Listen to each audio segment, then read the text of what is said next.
Мастер спорта России международного класса, двукратный чемпион мира и обладатель черного пояса по кудо Адам Халиев уже зарекомендовал себя как успешный спортсмен на самых престижных аренах мира. И вот сегодня в столичном аэропорту его встречают с очередной победой.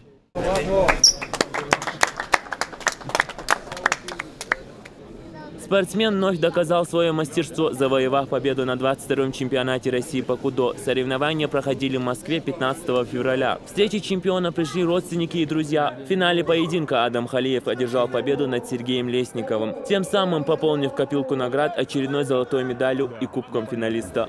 Ну, такая серия сильная, да? Ну, то есть, если бы спортсмен не убегал, то получил бы здорово.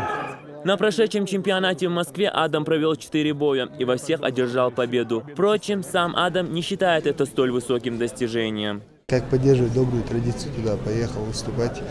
И заодно катку себе сделал. Ну и в составе сборной России под первым номером свое место отстоял. Уже в следующем году спортсмен планирует участие в Кубке мира по кудо в Австралии. У Адама Халиева подписан контракт с UFC. И хотя дата дебютного боя еще неизвестна, он планирует проводить все свое время в тренировках. Рамзан Хагоев, Алхазур Керимов, Стаймир Хаджиев. Новости.